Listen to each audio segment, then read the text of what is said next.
La misión histórica del Partido Socialista desde que recuperamos la democracia ha sido canalizar las fuerzas de cambio moderándolas. Pasó en 1975. Si bien es cierto que Franco murió en la cama, el franquismo murió en las calles. Frente a las propuestas de ruptura impulsadas popularmente, el PSOE optó por la reforma, que venía con Rey, con la amnistía a los franquistas y con la colocación de los últimos 50 ministros de Franco en la política o en las empresas. Pasó en el 93, cuando Felipe González pudo pactar con Izquierda Unida y Anguita, pero prefirió pactar con el corrupto Pujol. Pasó en 2011, cuando el 15M abrió la posibilidad de regenerar la política española. Y también en 2014, cuando en vez de apostar por la transformación, una parte del PSOE quería, igual que hoy, una gran coalición con el Partido Popular. En 2020, sin embargo, fue posible el pacto con Unidas Podemos.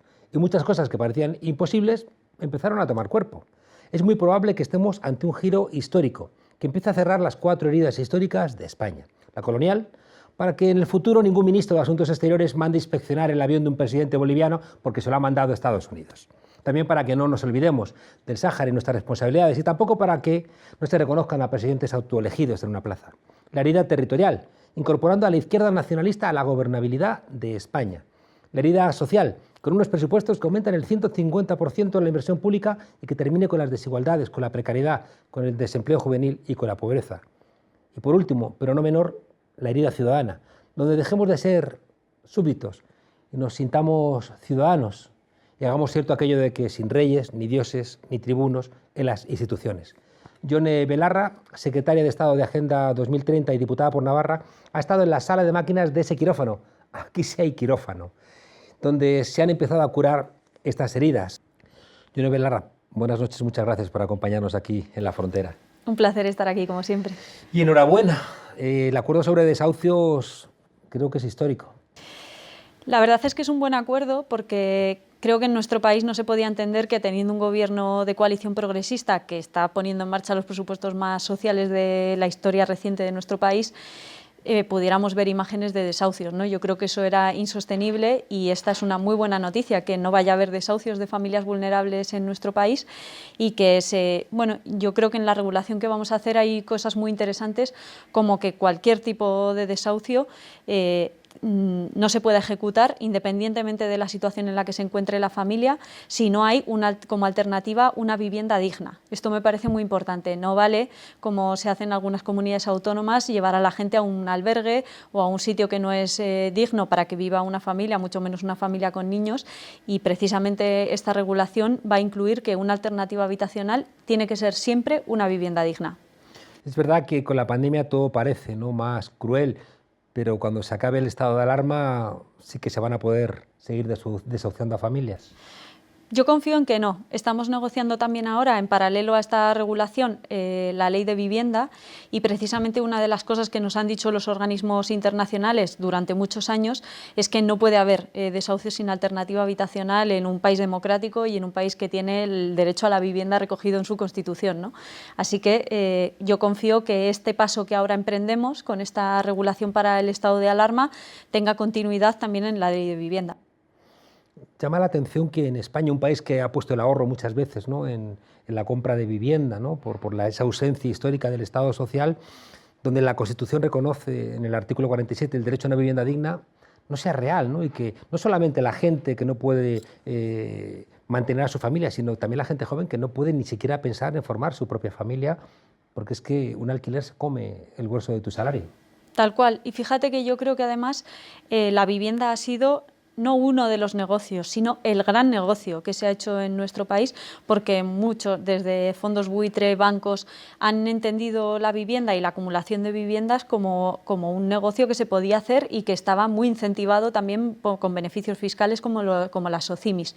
Yo creo que tenemos que mandar un mensaje claro con la ley de vivienda, y es que con la vivienda no se puede especular. Esa es la única forma en la que podríamos garantizar efectivamente ese artículo de la Constitución y poder garantizar que cualquiera en nuestro país tiene una vivienda digna. Precisamente los compañeros y compañeras de la PA y del Sindicato de Inquilinas, una de las cosas que nos trasladaban es que la mayor brecha que existe en España es si tú vas a heredar una vivienda o no. una de las cosas que más marca el proyecto de vida que tú puedes realizar es si tú estás en el grupo de gente que va a poder heredar una vivienda y con eso ganar un cierto nivel de vida o no. Yo creo que eso hay que equilibrarlo y que necesitamos, por ejemplo, esa regulación de precios del alquiler como agua de mayo. O sea, necesitamos pinchar de una vez por todas la burbuja del alquiler y que los precios no solo se congelen, sino que empiecen a bajar, porque eso es lo que va a permitir a muchos jóvenes poder independizarse, es lo que va a permitir bueno, pues, mujeres que viven en situaciones en las que no están conformes en sus casas poder salir. Es una situación que yo creo que va a facilitar la vida a mucha gente. Es verdad que cuando uno entra en un gobierno pierde cierta épica, ¿no? Sobre todo para la gente más joven. En cambio, una política pública, que es muy difícil que tú digas a los jóvenes, emocionate con una política pública, ¿no? Cuando te emocionas más, no sé. Pero te puedes emocionar con tener una casa en la que vivir con tu novia. Claro, ahí sí te puedes emocionar. Claro, por eso digo, pero si tú ofreces a los jóvenes alquileres a 200 o 300 euros, coño, ahí sí que parece que ahí sí que hay un poquito de épica, ¿no? Efectivamente. Yo creo que la épica aquí está en la dirección que está tomando nuestro país, que por muy exaltadas que están las derechas, ¿no? La dirección en la que estamos avanzando con esta mayoría consolidada después de los presupuestos evidencia que hay un nuevo país que se está construyendo ya y que avanzamos con paso firme, ¿no? Bueno, estamos viendo cosas que no se han visto nunca, como por ejemplo que haya 2-8 de marzo históricos en nuestro país en los que somos referencia internacional y automáticamente, prácticamente en tiempos institucionales, al año, a los 2 años siguientes, tengamos un Ministerio de Igualdad que hace de esa demanda del solo sí es sí una ley. Bueno, yo creo que eso algo de épica tiene. Hemos escuchado barbaridades a Cayetana Álvarez de Toledo diciendo que el Poder Judicial era el último valladar contra el gobierno socialcomunista. Hemos visto a Teodoro García Egea diciendo que, en tanto en cuanto esté Podemos en el gobierno, que ellos prefieren pasarse la Constitución por el arco del triunfo. Sin embargo, parece que va adelante la reforma del Consejo General del Poder Judicial. Bueno, porque nos encontramos ante un gobierno de los jueces en este momento que paradójicamente está fuera de la Constitución. O sea, están realmente en una situación de excepcionalidad democrática en el que el gobierno de los jueces sigue en funciones después de 2 años, precisamente porque hay un partido en las instituciones, que es el Partido Popular, que siempre ha querido controlar, lo dijeron explícitamente, diciendo que querían controlar la Sala Segunda del Tribunal Supremo por la puerta de atrás. Han querido controlar el Poder Judicial y parece que es de alguna manera el último bastión de la derecha, ¿no? Creo que por eso precisamente la reforma del Consejo General del Poder Judicial es especialmente importante. En un momento en el que ahora mismo en el Parlamento hay muchísimas fuerzas representadas, necesitamos otro sistema de elección que permita reflejar esa pluralidad política y que no se repartan los cromos 2 grandes partidos. ¿Ha habido algún tipo de reconsideración? Porque hemos escuchado que el Partido Popular ha intentado presionar desde Europa respecto de la reforma del Consejo General del Poder Judicial y en esta propuesta que hemos escuchado no aparecen esas mayorías reconsideradas, sino simplemente la imposibilidad de que se puedan elegir nombramientos. ¿Se ha escuchado a esas quejas? Yo creo que se ha hecho una mala interpretación y que en general da la sensación de que Europa es algo así como un ente, ¿no?, que habla, y las críticas que planteaba el Partido Popular, que se nos habían hecho desde Europa, no eran tales, ¿no? Otra mentira más de las muchas que vierte, por desgracia, el Partido Popular día sí y día también. Básicamente lo que hemos hecho ha sido dar el primer paso. Y precisamente esta legislación que presenta el grupo parlamentario, que presentamos como grupo parlamentario, lo que busca es que precisamente ese gobierno de los jueces, cuando está en funciones, no tenga todas las capacidades y toda la posibilidad, por ejemplo, de hacer nombramientos como tenía hasta ahora. Creo que es algo sensato porque ya se aplica, por ejemplo, al gobierno de nuestro país, que cuando el gobierno está en funciones no puede hacer todo lo que puede hacer un gobierno que está recién elegido, ¿no?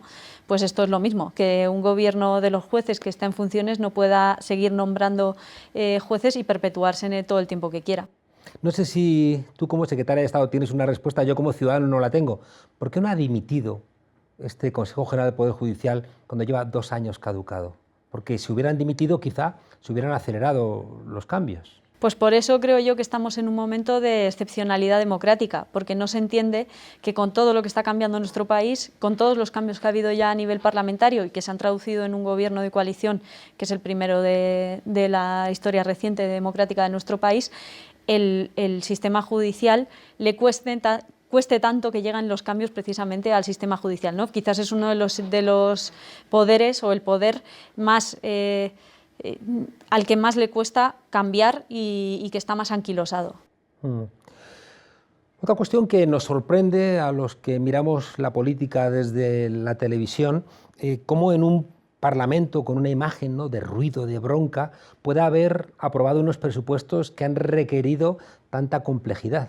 Pues porque la bronca la monta solo una parte de la bancada, que yo creo que es lo que se transmite mal, ¿no?, hacia afuera hacia la ciudadanía cuando se enfocan las cámaras. Porque no todas las bancadas estamos haciendo ruido. Precisamente el gobierno del Partido Socialista y Unidas Podemos lo que está haciendo es trabajar y sacar adelante todas las leyes que estaban atascadas, que llevábamos demasiado tiempo en nuestro país con muchísima parálisis, en la que el gobierno del Partido Popular no solo que hizo contrarreformas en su primera etapa, sino que después básicamente no hizo nada. Y ahora tenemos un montón de cosas que hacer en sentido progresista, pero también tareas que teníamos atrasadas como gobierno. Así que yo creo que precisamente lo que tenemos que hacer es contarle a la gente que no todo el mundo está haciendo ruido en el Parlamento, y creo que la mayoría con la que vamos a sacar adelante los presupuestos generales del Estado evidencia que hay una nueva dirección de Estado y que esa dirección de Estado puede durar esta legislatura, pero que puede durar también más tiempo porque se está consolidando, ¿no? Tuvimos esa primera moción de censura en la que conseguimos sacar al gobierno del Partido Popular de las instituciones, después una mayoría de la investidura y ahora una mayoría de presupuestos. Parece que ese recorrido está consolidando una mayoría progresista que yo creo que puede dar frutos muy positivos. Ahora con estos presupuestos, pero he comentado ya la ley de vivienda que tenemos que aprobar, esa derogación de la reforma laboral que tenemos que aprobar también porque está en el acuerdo de gobierno. Tenemos retos muy importantes para el próximo semestre y que esa mayoría esté consolidada yo creo que es una muy buena noticia para ese camino que tenemos que recorrer. Ahora te pregunto sobre eso, pero tengo la sensación de que la derecha, anclada en ese pacto con la extrema derecha, esa foto de Colón, como solemos referirlo, sabe que es incapaz de ganar ni un solo voto del bloque de la izquierda y, por tanto, dice, bueno, pues ya que no voy a ganar ningún voto de ese bloque, voy a intentar desanimar a sus votantes, voy a intentar llenarlo todo de ruido para que funcione esa idea de que todos son iguales. Incluso sacrificando elementos esenciales de nuestro país, sacrificando a jueces a los que presionan, ¿no?, para que tomen decisiones contrarias a derecho, y hemos visto ayer presionando, o por lo menos siendo copartícipes con sectores del ejército, retirados es verdad, pero que no dejan de ser sectores del ejército que han mandado en nuestro país, bueno, pues planteando incluso asesinar a españoles o hacer pronunciamientos militares. No le quito ninguna importancia a la exaltación que tiene la derecha. Lo que pasa es que yo creo que esa exaltación habla de su propia debilidad, sabiendo que no teniendo ahora la capacidad de llegar a acuerdos con la derecha nacionalista, tanto con la catalana como la vasca, eso les dificulta mucho poder volver al gobierno de nuestro país. Creo que por eso están tan exaltados, pero no quiero quitarle importancia a esa exaltación, porque precisamente cuando un partido como Vox dice que este gobierno no es legítimo, dice que preferiría el gobierno que preferiría una dictadura militar como el franquismo al gobierno legítimo que ha salido de las urnas, que es este, yo creo que estamos en una deriva muy peligrosa a la que, por otra parte, Vox está arrastrando al Partido Popular y también a Ciudadanos, no lo olvidemos, porque ahí sigue Ciudadanos sosteniendo ese gobierno de la Comunidad de Madrid, ese gobierno de Andalucía, ese gobierno en la región de Murcia. Así que esa deriva a la que arrastran además a los ciudadanos y ciudadanas que les votan, extendiendo el odio, después tiene consecuencias muy peligrosas, y yo creo que hay que decir con contundencia que no se pueden permitir esos discursos de odio ni esos discursos antidemocráticos, porque, como bien decía el otro día Pablo Iglesias, parece que el Partido Popular, en vez de estar haciendo el camino que recorrió para venir a la democracia, está haciendo el camino inverso, de camino a posiciones antidemocráticas. El camino andado. Hay un cambio histórico, ¿no? El Partido Socialista y el Partido Popular han gobernado cuando lo han necesitado con Convergencia y Unió, incluso cuando era consciente el propio Partido Socialista de que eran el partido del 3%, y también se ha gobernado con el Partido Nacionalista Vasco, que siempre ha sido una minoría en la sociedad vasca, ¿no?, pero que ha tenido la virtud, ¿no?, de, siendo una minoría en un país como Euskadi, que se considera de izquierdas, de gobernar siendo un partido de derechas, ¿no? Sin embargo, ahora, con la incorporación no solamente de Euskal Herria Bildu y de Esquerra Republicana, sino también de más fuerzas políticas, ¿es realmente factible que se empiece a gobernar con una España que a su vez cierre esa herida territorial que arrastramos, yo no sé si desde 1714 y la guerra de sucesión, pero que sí que no terminamos de cerrarla por esa falta de reconocimiento de la plurinacionalidad de España? Y perdona, que se expresa también en que hemos convertido el Parlamento de España, el Congreso de los Diputados en concreto, en una suerte de Senado, lleno de pequeños partidos, ¿no?, con sus reivindicaciones territoriales, porque el Senado no está haciendo esa tarea. Yo creo que es una muy buena noticia que tanto EH Bildu como Esquerra Republicana de Cataluña hayan pasado de la abstención al sí en estos presupuestos, porque eso evidencia una responsabilidad con el conjunto del país, que yo creo que es una muy buena noticia tanto para Euskadi como para Cataluña, como también para el conjunto del Estado. Yo creo que es una muy buena noticia que se hayan sumado a ese bloque de gobernabilidad, porque, insisto, creo que con el bloque de dirección de Estado, que tengo que decirlo, tiene como uno de los ejes vertebradores fundamentales a Pablo Iglesias, que es quien es capaz de articular esa mayoría, eso nos va a permitir sacar adelante legislaciones, propuestas, ideas que precisamente a la hora de resolver la cuestión territorial van a ser fundamentales. Esa mayoría nos va a permitir, yo creo, avanzar de una forma transformadora, de una manera que hace unos pocos años ni siquiera nos imaginábamos, ¿no? A mí me preocupa mucho la cuestión social, evidentemente, pero por supuesto la cuestión territorial tiene que estar también en el centro del debate y resolverse de una manera democrática. Es verdad que Pablo Iglesias adelantó a todo esto con aquel encuentro en Zaragoza, ¿no?, donde se invitaron a las fuerzas nacionalistas para decirles por qué no intentamos, ¿no?, todo esto de una manera diferente. Estamos empujando ese nuevo país desde entonces y yo creo que todos los pasos que hemos dado contribuyen en esa misma línea. Ese país, ¿cómo tiene que ser? Bueno, pues yo creo que además coincidimos tanto con EH Bildu como con Esquerra Republicana de Cataluña en que necesitamos más políticas feministas, ahí nos vamos a encontrar. Creo que vamos a ser capaces de ser más ambiciosos en políticas verdes, que esa transición ecológica que estamos empujando ahora con los fondos europeos sea una transición ecológica que sea justa, que ayude a la redistribución de la riqueza, porque si no lo que va a ocurrir es que las grandes energéticas que han hecho el negocio, han hecho grandes negocios contaminantes en España y fuera de España, van a ser ahora las principales beneficiadas de ese capitalismo verde, ¿no? Pues yo creo que para ayudar a que la transición ecológica sea justa, contribuya a la redistribución de la riqueza, poder contar con estos socios es una buena noticia, también para hacer políticas, como decía, feministas más ambiciosas, para fortalecer de verdad los servicios públicos. En ese camino y en esa articulación de la mayoría, en la que creo que Unidas Podemos ha jugado un papel clave, contar con estos socios desde luego nos va a ayudar a que realmente se hagan políticas de izquierdas.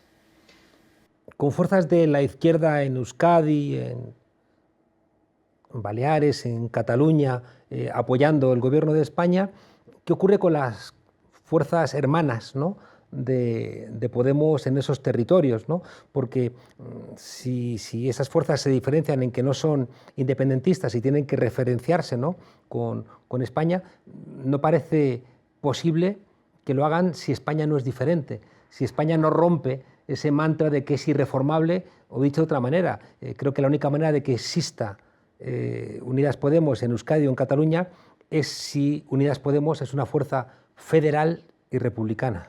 Claro, pero yo precisamente, a mí lo que me gustaría que pasara es que tanto en Euskadi como en Navarra tuviéramos gobiernos en el próximo ciclo nítidamente de izquierdas. O sea, yo creo que eso es hacia donde tenemos que caminar. Y el otro día lo decía con total claridad también en un medio de comunicación que me hace una entrevista para Navarra, lo decía clarísimamente. Si podemos conseguir algún día que haya un gobierno nítidamente de izquierdas, tanto en Euskadi como en Navarra, tiene que ser porque Unidas Podemos está muy fuerte. Porque la condición de posibilidad de que hubiera, por ejemplo, un gobierno del cambio en 2015 en Navarra tiene que ver con que Unidas Podemos sacó un resultado histórico, con un número de parlamentarios que nadie se esperaba. Entonces, yo creo que ahora tenemos que volver a ese camino en el que Unidas Podemos esté muy fuerte y eso nos permita articular una mayoría, tanto en Euskadi como en Navarra, que haga un gobierno de izquierdas como el que estamos construyendo con nuestras dificultades en el gobierno del Estado. ¿Son estos presupuestos los presupuestos más feministas de la historia?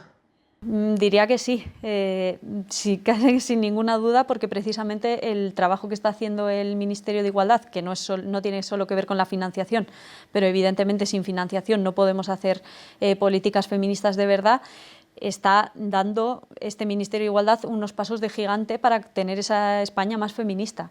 Por ejemplo, el programa Corresponsables, que ha puesto en marcha por primera vez el Gobierno, el Ministerio de Igualdad.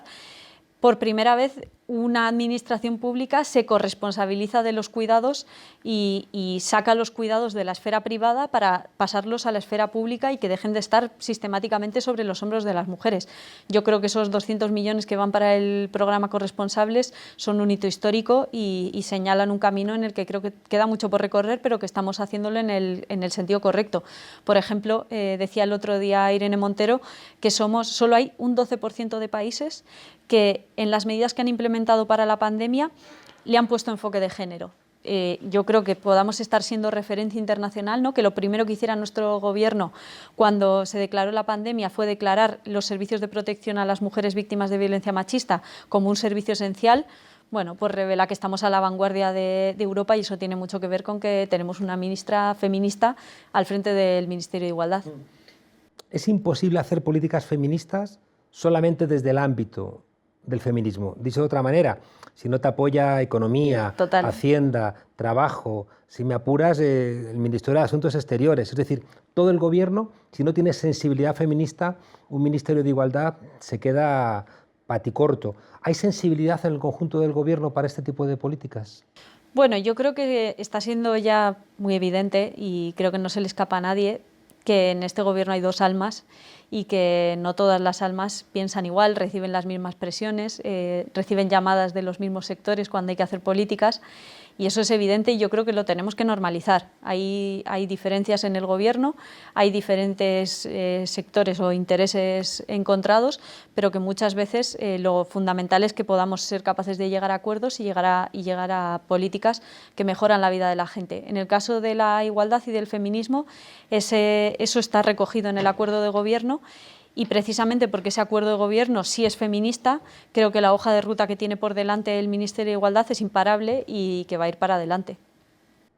Has dicho una cosa que me parece muy luminosa, se la escuché también el otro día a Pablo Iglesias, y es que los gobiernos de coalición tienen la ventaja de que no reciben presiones de los diferentes grupos, ¿no? Y por tanto existen más posibilidades también de limitar esas presiones. ¿Qué presiones son las que recibe Unidas Podemos? Bueno, nosotros recibimos presiones de muchos sectores sociales principalmente, desde el movimiento por la defensa de una vivienda digna, desde el movimiento que está pidiendo la regularización de las personas migrantes, de sectores ecologistas, por ejemplo, ahora mismo vengo de una jornada con el medio rural. Hemos escuchado también a los pensionistas, ¿no? Presionando a Unidas Podemos, no parece que estén contentos del todo. Pero precisamente recibimos presiones de quienes solo luchan para garantizar más derechos para la gente de nuestro país, sin pedir nada a cambio. Así que yo estoy muy orgullosa de que esas sean las presiones que recibe Unidas Podemos. Eso implicaría que el PSOE recibe presiones de los bancos, de Bruselas, de la patronal. A mí no me llaman, desde luego. Hay un problema en todo esto de los gobiernos de coalición y tenemos el ejemplo de Castilla-La Mancha, ¿no? Donde entró Unidas Podemos en el gobierno y fue fagocitado el famoso abrazo del oso. ¿Corre el riesgo Unidas Podemos de que le ocurra lo mismo en el gobierno? Nosotros somos conscientes de que nuestra posición en el gobierno es complicada, pero creo que cuando eres imprescindible, y creo que vamos a ser durante mucho tiempo imprescindibles para armar una mayoría parlamentaria, y tienes claro cuáles son los intereses que defiendes y tienes una hoja de ruta clara de cuáles son las prioridades de la gente de tu país, por ejemplo, todo el énfasis que estamos haciendo nosotros en los temas de vivienda que afectan a millones de personas en nuestro país, o el énfasis, el poder, ¿no?, dirigir una cartera de la enjundia que tiene el Ministerio de Trabajo, que puede cambiar con una regulación como la de los riders la vida de los trabajadores y trabajadoras más precarias de nuestro país que están siendo explotados por grandes multinacionales. Yo creo que con la correlación de fuerzas que tenemos y siendo imprescindibles en el Parlamento, si tienes clara la hoja de ruta, puedes empujar transformaciones profundas que, por otro lado, no sabes a dónde te pueden llevar. Yo creo que precisamente hay mar de fondo en lo que nosotros estamos haciendo. Hay mejoras concretas, como la prohibición de los desahucios que vamos a aprobar, pero luego todas esas transformaciones que van empujando un determinado horizonte de país, que van dibujando un cambio cultural, son muy importantes para el país que nosotros queremos construir. Si con esta regulación de los precios del alquiler la gente empieza a ver que la vivienda no puede ser un negocio y que tiene que haber una regulación del mercado de la vivienda, y eso desincentiva que fondos buitre vengan a especular a España, y se va produciendo un cambio cultural que el día de mañana, por ejemplo, puede implicar que los derechos sociales en nuestra Constitución estén blindados, como están, por ejemplo, los derechos civiles, pues ese cambio que ahora estamos sembrando nos lleva a un lugar que es el que algunas imaginábamos cuando entramos en Podemos, ¿no? Así que yo creo que nuestro papel en el Gobierno está siendo muy importante para el corto plazo, pero sobre todo está siendo muy importante porque estamos representando e imaginando un país que yo creo que el día de mañana, con ese horizonte republicano, con ese horizonte feminista, con ese horizonte verde, pues puede ser una realidad. Es muy fascinante ver cómo hace unos meses decían que Iglesias no pintaba nada, luego hicieron toda la presión para decir que Iglesias saliera del Gobierno, ahora dicen que Iglesias determina absolutamente todo. Lo suelen decir a la vez y el mismo medio de comunicación, que no pintamos nada y que el único que manda es Pablo Iglesias. ¿Recuerdan esas manifestaciones de los negacionistas donde hay un tipo con una pancarta diciendo la COVID-19 no existe? Al lado hay uno que dice la COVID-19 es un invento chino, al lado hay otro tipo que dice la COVID-19 es un invento de Bill Gates y Soros que nos van a inocular con la vacuna un microchip. Están todos al lado y digo, no deben estar leyéndose las pancartas unos Hay que unos pulir a el otros. argumentario y que sea coherente, sí, es importante. Para casi terminar, no conozco una agenda política más esperanzadora que la Agenda 2030. Si es transformadora, sí. Si es un pin en la solapa, como se la han puesto muchas empresas, pues no. Pero si es como nosotros entendemos la Agenda 2030, que tiene que traer grandes transformaciones para nuestro país en igualdad de género, en transición ecológica o en una reforma fiscal, pues sí, pues la Agenda 2030 es seguramente el acuerdo internacional más ambicioso que se ha firmado nunca. Hay una cosa que me gusta mucho de la Agenda 2030 es que sale del maximalismo. El maximalismo que muchas veces ha tenido desde el ecologismo, desde la izquierda, que luego no era real y que generaba melancolía. En cambio, tengo la sensación de que la Agenda 2030 plantea transiciones, ¿no? Y que por tanto son logros concretos que van a mejorar la vida concreta de la gente y van a ir ayudándonos, ¿no? a cambiar incluso nuestros patrones de vida, de consumo, hacia un mundo más sostenible y más justo. Y para definir esa agenda, el trabajo que hicieron los movimientos sociales y la sociedad civil fue imprescindible. Sin ese trabajo previo no se habría definido la agenda tal y como la conocemos hoy. Y precisamente si conseguimos que la agenda cambie lo que siempre decimos que es pasar de las palabras a los hechos, de las grandes declaraciones a las políticas concretas, si conseguimos que todos los actores que se ponen el pin cambien su forma de hacer las cosas, yo creo que esa agenda puede permitirnos imaginar un país en el año 2030 en el que la gente viva mucho mejor y mucho más feliz. Navarra ha sido pionera de muchas de las cosas que estamos viendo ahora. Efectivamente, me gusta sacar pecho de Navarra en un día como hoy además, pero creo que es verdad. O sea, nosotros la cultura del acuerdo, por ejemplo, la cultura de la coalición, la tenemos incorporada desde hace muchísimo más tiempo, la normalización de las diferencias entre fuerzas políticas que son diferentes, pero que son capaces de ponerse de acuerdo para una cosa muy importante, que es mantener a la derecha alejada de las instituciones, que ya sabemos lo que ha hecho cuando han sido gobierno, y también para empujar transformaciones progresistas. Bueno, pues por ejemplo, la ley de vivienda Navarra fue una de las más una ley pionera ya hace varios años. O sea que... Recuerdo actos en Navarra con aquella plaza llena, ¿no?, que demostraba la enorme esperanza. Y tú, ¿no?, en una tarima muy bajita, sí. Pero esa esperanza, ¿no?, que tenía la gente navarra en Unidas Podemos, ¿se mantiene? Se mantiene, y yo lo que le pido a los navarros y a las navarras, aunque ahora no toque votar, es que confíen en nosotros y nos den la fuerza suficiente para seguir empujando transformaciones, porque cuando Unidas Podemos ha sido muy fuerte, bueno, pues yo creo que si ahora fuéramos más fuertes, por ejemplo, en Navarra, podríamos haber empujado una reforma fiscal más ambiciosa que la que plantean los presupuestos que se aprueban ahora en Navarra. Veo que en todos sitios pasa lo mismo, le reclaman a Podemos como si tuviera 170 Ojalá. Escaños, ¿no? En todos lados, ¿no? Se reclama mucho Unidas Podemos, pero luego, coño, pues votad más, ¿no? A mí me gusta que nos reclamen porque eso es que porque creo que la gente nos reclama cuando cree que podemos hacer cosas, ¿no? Si la gente te ha dado por perdido, como a otros partidos, pues no te reclama nada. Yone Belarra, secretaria de Estado de la Agenda 2030, muchas gracias por acompañarnos aquí en la frontera. Por cierto, antes de que te marches, hemos visto a militares que están pidiendo fusilar a españoles, mandar misivas al rey Felipe VI. Seguramente flaco favor le hace Muy la flaco extrema favor. derecha, ¿no? ¿Tendría que hacer algún gesto el rey Felipe VI al respecto? Bueno, ya decirle al rey lo que tiene que hacer me parece extralimitarme en nuestras funciones, pero yo creo que le hace un flaco favor a la monarquía y creo que va quedando un pozo en la ciudadanía de nuestro país de sensación de que necesitamos seguir trabajando por una república, por un país en el que la gente pueda elegir a su jefe del Estado, que bueno, pues va calando y yo creo que cada vez va dejando pozo en más gente. La ministra Margarita Robles era señalada por estos sectores como la mejor de las ministras del gobierno, sin embargo, les ha regañado. ¿Ha coincidido en esto con la ministra? Bueno, yo creo que ya dije de ese tema todo lo que tenía que decir, pero creo que hay que normalizar, como decía antes, las diferencias también dentro del seno del gobierno, y que siempre que eso nos lleve a empujar soluciones para la gente y políticas que mejoren la vida de la gente, pues bienvenidas sean las diferencias y los bife en Twitter. Y por Margarita Robles al final también ha dicho a esos militares golpistas que no tienen nada que ver con el ejército. Supongo que ahí sí que coincidís. O sea, yo quiero pensar que sean unos militares retirados, pues señala de alguna manera que las Fuerzas Armadas en España ya no son eso, ¿no? Yo quiero pensar que precisamente porque están retirados y ya no tienen peso político ni poder, se permiten decir esas cosas. Cuando les han pillado, muchos de ellos se han acobardado y han dicho, no, el móvil no era mío. Ya ves. Ay, Yone Belarra, muchísimas gracias por acompañarnos aquí en nuestra frontera. Un placer. Muchísimas gracias.